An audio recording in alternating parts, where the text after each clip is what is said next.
Hello everyone, my name is Ronak and you are watching VectoArt. In today's video, we will demonstrate how to integrate LLM, specifically Gemini, into an existing MVVM architecture. Last time, we built this VectoDash, a clean, responsive dashboard, but let's be honest, raw data like 90% humidity doesn't tell a story. Today, we are going to give our app a brain. We are going to integrate the Gemini 2 Flash model to turn our boring weather stats into personalized AI-driven advice. One code base, one AI service, and a whole lot of personality.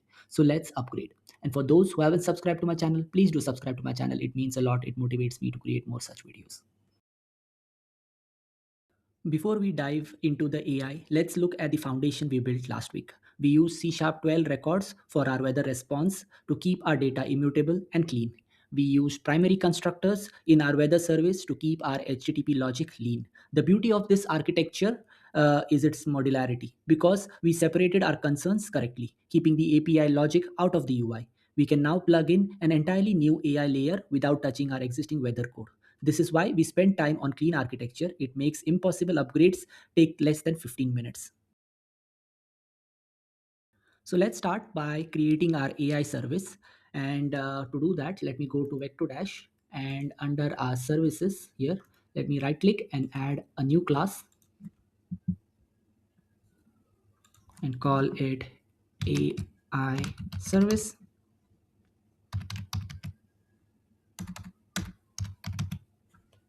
and click on add. Now I have the code ready, and instead of typing in the code, I will just paste it and explain you what the code does. So we will use a simple post request to our Gemini API. So here we have our service, and here you can see we have two private variables properties. One is of type read only, which is the HTTP client, and the constant, which is holding the API key. Right now the API key is empty, but you need to go to Google Gemini to Google AI Studio and create your API key and copy that API key and paste it over here. Next, you can see we have our get weather advice async method, which has these properties so here you can see we are passing the city name, temperature and description as the parameters. And here notice how we are passing the city, temperature and description as the prompt. So here this variable called prompt will be passed these values that come in as the parameters, and we are using this to create a payload, and the contents of this payload will be the prompt as the text. And then next you can see we are creating a JSON object, and we are serializing the payload. Next we are setting the content and encoding it to UTF-8, and finally we are going to send this content and all of this data that we created in our payload along with the setting the API key in the URL and sending it or posting it to uh, the model, and then you will receive the response over here, which we will be processing and then finally setting the properties accordingly. So this is our API service, and let me save this. And now let's move to the next step, which is chaining this service into our view model. So here I have my main view model open, and we have to now add this newly created AI service and update the fetch weather command. So to do that, this is where our MVVM architecture shines. In our fetch weather command, we now have a sequence first. We get the raw data from OpenWeather. Once that is successful, we will immediately pass those results to our new AI service. And because we are using observable property, as soon as the AI advice is updated, our UI will react instantly. No manual refreshes, no messy event handlers. So let's start by updating our main view model. First, we will need the property. So let me paste in the property here. After our weather service, we are adding our AI service to the mix. Let me save this. Next, we will need our observable property called AI advice. So let's add it over here after our weather data. So this is our observable property. Next, we will make some changes to our fetch weather method. And first things first, let's add our default text, which will be the AI advice consulting the AI, which will be shown till the AI service fetches the response. So that is the text that will be set. Next, if we need an if condition, because we are now getting the data from our get weather async, and we have the weather data. Now if the weather data is not null, so let's put it here.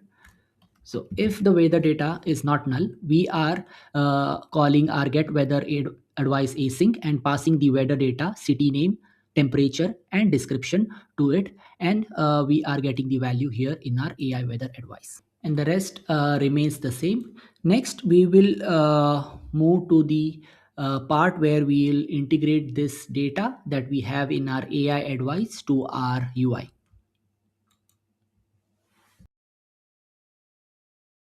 So let's make the glowing UI upgrade to our UI by adding a new card, a border with a subtle glow or a different background color for the AI section. So I have the code ready. I will go ahead and paste it over here. And here you can see I have added a border of background somewhere really close to transparent. And then I have a border brush of deep sky blue, which matches our UI. And then I have set the border thickness to 1, corner radius to 12, padding 16, and the visibility depends on the weather data being null or not.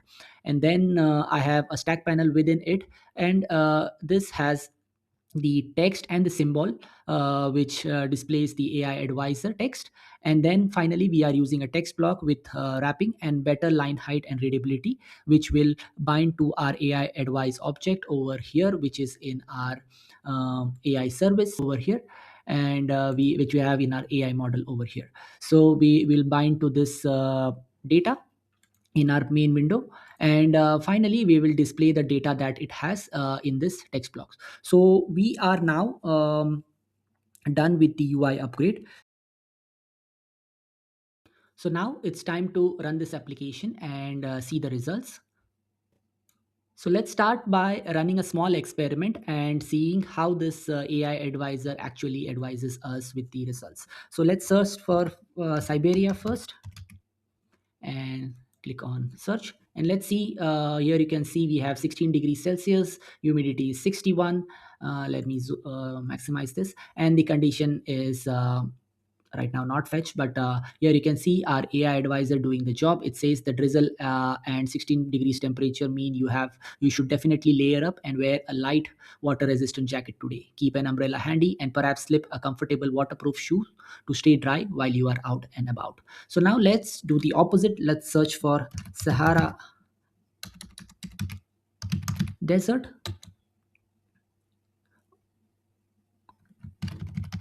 Hopefully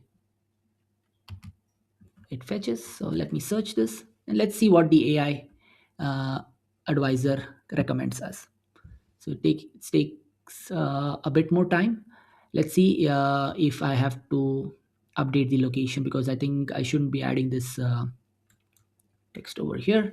So let me try and update this and see if we have a different result. And yes, so here you can see it has set the temperature, or provided us the temperature as 27 degrees, which is clear sky, humidity 31. And here you can see our AI advisor asking us to opt for very loose lightweight clothing that covers your skin completely to protect against the intense sun and heat. So because this is no longer just our weather app, it's an assistant, as you can see. And because we built this on Uno platform, this AI feature works natively on Windows and in the browser via the WebAssembly. So now I will close this application, go to Visual Studio, change this to WebAssembly, and run this application. You can also run this on Android, iOS, if you have the right SDKs installed on your PC. Right now, I do not have the Android SDK or the iOS SDK on the PC. So I will just demonstrate how this looks on the web. So I'm right now running this application, and here you can see in a minute the Uno platform triggering in and running this on the web. So here you can see it's launched on the web, and I'll just click on search, and you can see the weather API getting the day weather data, and based on the weather data, the AI reaches out to Gemini and searches for what is best for this weather. Integrating AI isn't just about the hype. It's about making data useful. You have now mastered API chaining and AI integration in C Sharp. Next week, we are taking VectoDash to the cloud. You will be using Firestone to save our favorite locations so that they sync across all your devices. Don't miss it. Like, subscribe, and keep building. Till then, bye bye.